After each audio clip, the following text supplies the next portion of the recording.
Well, family indeed. That's Ricky Chadwick's crew putting the Duncan Knox's bike back together again. They all pitch in. They did it on Saturday with his engine, and they're doing it here. And he's just about going to make it out, I think, for race 2. But this is how it all went wrong for Duncan.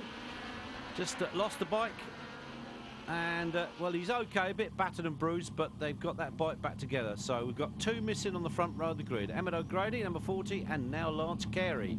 But Jamie Devine has changed his helmet for this one. There's Tommy Dale back up, and there's that empty spot that should be occupied by Emmett O'Grady. There he is, number 1. He says, yeah, Ralph, we know you're number 1. You're actually number 1 in the standings for the TDG Cup at the moment. And he's actually 225 points. Nearest rider to him was Duncan Knox and Alistair Haynes.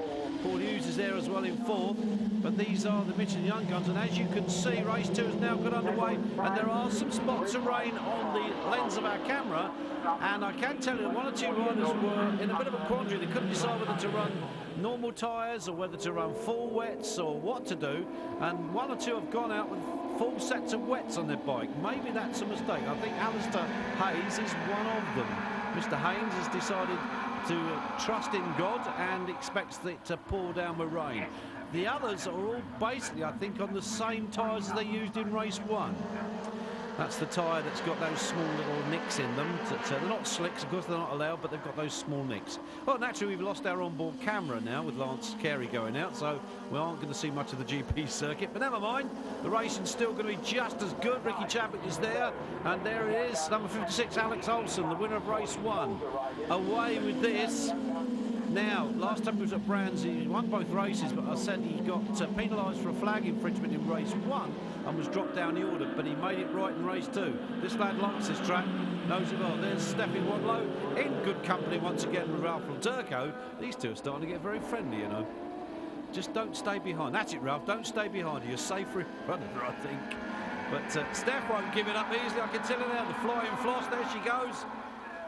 So Alex is beginning to pull away, and it's now Reese Rothwell that's up into 2nd place, number 9, the Ghostbike.com rider, down from Bolton in Lancashire. Works for the company now as a product development person, I think. 56 leads it then from Rothwell, then it's Devine, then it's Miller again. Well, 74 in that mix as well, having a good crack at this one. And as you remember, fell in race 1, that's number 74, Tommy Dale. Comes from Romford, down there in, well, I suppose you call it the east of London, really. I used to work in a dance hall there many years ago, Romford, Market Square. Perhaps his parents know exactly what we're talking about. And, well, I can see Ralph Turco there, and there is Steph with the 74 bike right behind her. So Tommy Dale having a deal with the 17-year-old girl. And I can tell you, Tommy won't be too happy to be passed by her, I can assure you of that. But after that little crash in race 1, maybe his confidence is just a little bit dented. But he's staying right with Steffi. 71, well, that is Alistair Haynes. And Alistair, if I remember rightly, has opted to go full wets back and front.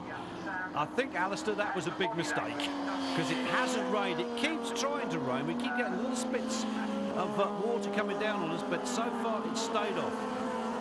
Tommy Dale, 74, chasing Steffi Wadlow, 34. So this is the battle of, well, you could say definitely the young guns, 16 and 17 years of age. Of course, Steffi comes from Cambridge.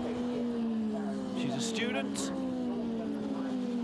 See those little spots of rain just on our camera lens at the end of the start straight? It's definitely there, but it's so far staying upstairs rather than coming downstairs, which is where we would like it to stay for the rest of the day, unlike Mallory Park when the heavens opened and we were deluged. The whole track was awash. They just managed to run the 2nd BSB race, and then that was it for the day. Oh, and here comes Steffi. The floss is flying. She's going after Tommy Dale. Tommy obviously didn't like staying behind her. And he's put himself up the inside. And Jamie Devine, I don't know what, I think Jamie's got a wet on the front, and maybe that's why he's going so slowly. There's that number 7 bike of Luc Lawrence. I love saying that name, from Sudbury. Sounds very French, doesn't it? Lawrence. And there he is, 99. Chris Hoskin from St Austell. It'll teach him to shoot his mouth off in the pub.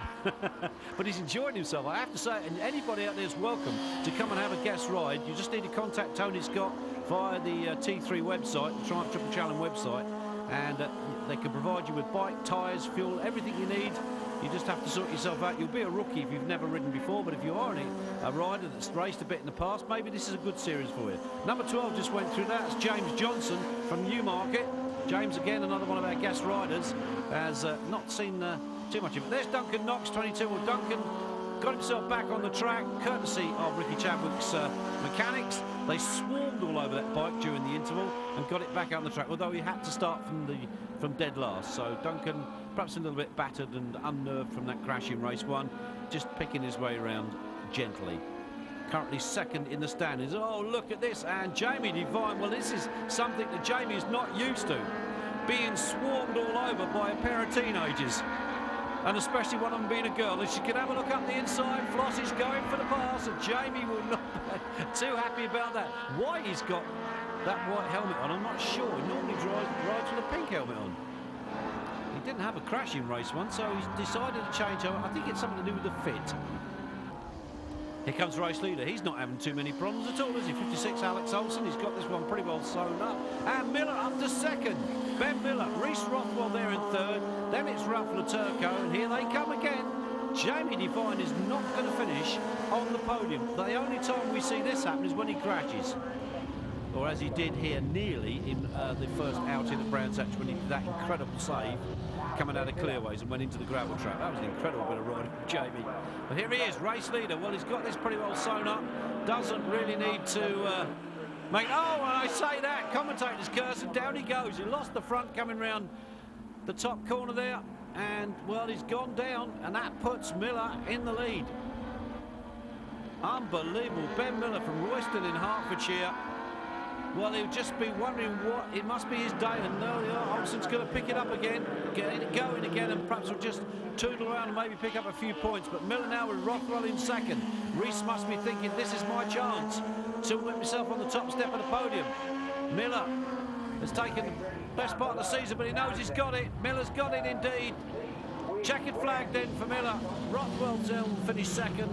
Still a few spots of rain, but they're all running on those normal tyres. Tommy Dowell picked himself up from race 1 to finish third. Steffi Wadlow finished in front of Jamie Devine, and then Brett Carter.